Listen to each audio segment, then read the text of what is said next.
Sisters, Mes sœurs, it is such a joy to be quelle with you. joie d'être ensemble pour cette session de la conférence. Imaginez que vous allez au marché pour acheter un article coûtant 75 centimes.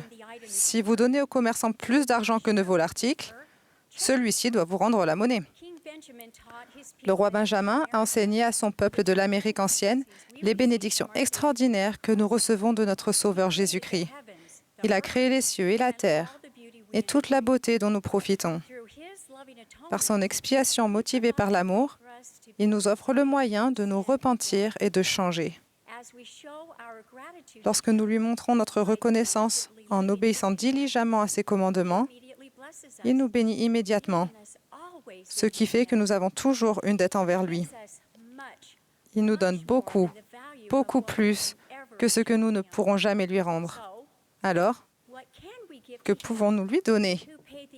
À lui qui a payé le prix inestimable de nos péchés, nous pouvons lui donner du changement.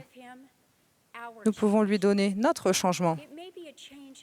Il peut s'agir d'un changement de pensée, d'habitude ou de la direction que nous sommes en train de suivre. En contrepartie du prix inestimable qu'il a payé pour chacun d'entre nous, le Seigneur nous demande un changement de cœur. Le changement qu'il nous demande d'opérer n'est pas pour son profit, mais pour le nôtre. Alors, contrairement au client du marché, qui tiendra absolument à récupérer sa monnaie, notre Sauveur, dans sa générosité, nous propose de la garder. Après avoir entendu les paroles du roi Benjamin, ces sujets s'écrièrent que leur cœur avait changé, disant « À cause de l'Esprit du Seigneur omnipotent, qui a produit un grand changement en nous, nous n'avons plus de disposition à faire le mal, mais à faire continuellement le bien. » Les Écritures ne disent pas qu'ils sont immédiatement devenus parfaits, mais que leur désir de changer les a poussés à agir.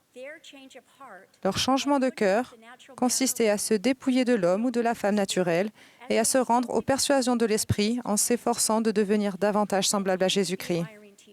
Henry Eyring a enseigné « La véritable conversion se produit si on la recherche librement avec foi, au prix de grands efforts et de douleurs. Ensuite, c'est le Seigneur qui peut accorder le miracle de la purification et du changement.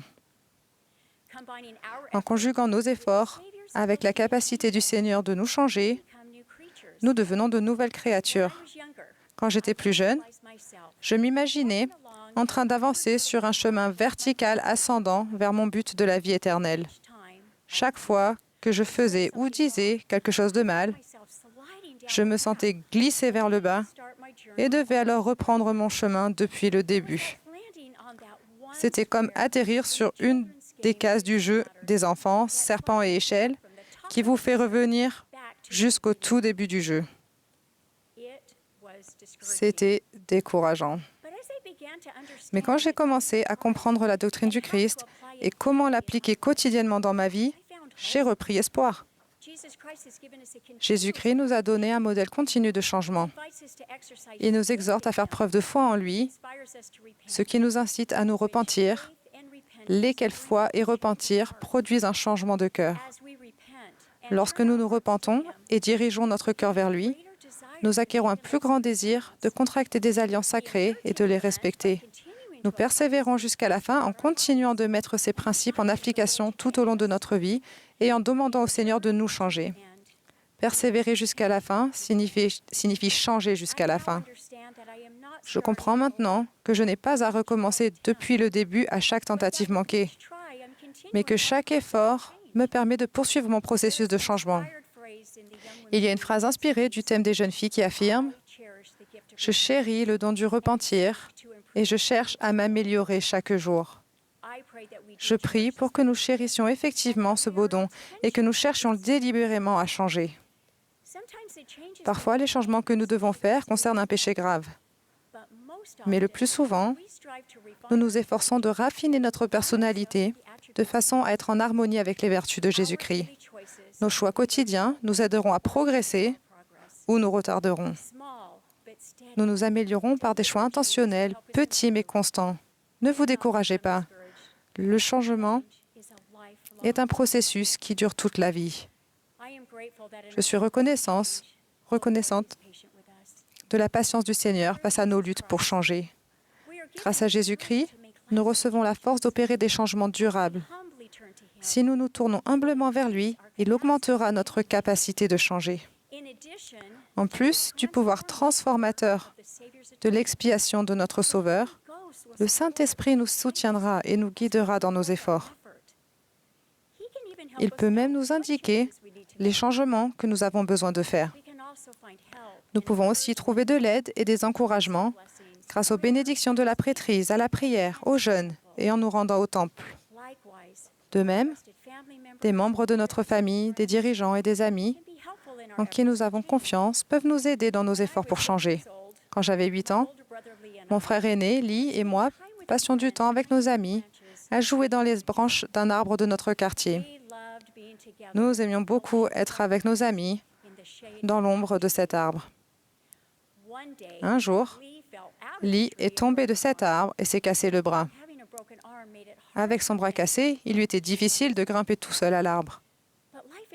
Mais la vie dans l'arbre n'était plus la même sans lui.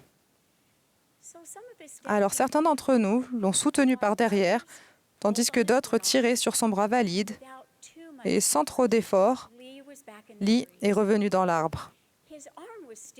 Il avait toujours le bras cassé, mais il était de nouveau avec nous et bénéficiait de notre amitié pendant qu'il se remettait de sa blessure. J'ai souvent pensé à mon histoire de jeu dans l'arbre comme à une figure de notre pratique de l'Évangile de Jésus-Christ. À l'ombre des branches de l'Évangile, nous recevons de nombreuses bénédictions associées à nos alliances. Certaines personnes sont peut-être tombées hors de la protection de leurs alliances et peuvent avoir besoin de notre aide pour revenir à l'abri des branches de l'Évangile. Il leur est peut-être difficile de revenir seuls. Pouvons-nous gentiment tirer un peu ici et hisser un peu là pour les aider à guérir tout en bénéficiant de notre amitié? Si vous souffrez parce que vous avez chuté, laissez s'il vous plaît d'autres personnes vous aider à revenir à vos alliances et à retrouver les bénédictions qu'elles offrent.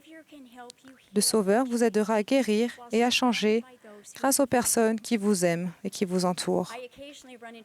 De temps en temps, je croise des amis que je n'ai pas vus depuis des années. Ils me disent parfois « Tu n'as pas changé du tout !» Chaque fois que j'entends cela, je fais un peu la grimace, parce que j'espère avoir changé au fil des ans. J'espère avoir changé depuis hier. J'espère que je suis un peu plus gentille, moins encline à juger et plus compatissante. J'espère que je suis plus prompte à répondre aux besoins d'autrui et j'espère que je suis un tout petit peu plus patiente. J'aime beaucoup faire de la randonnée dans les montagnes près de chez moi. Souvent, un petit caillou entre dans ma chaussure pendant que je marche sur le sentier.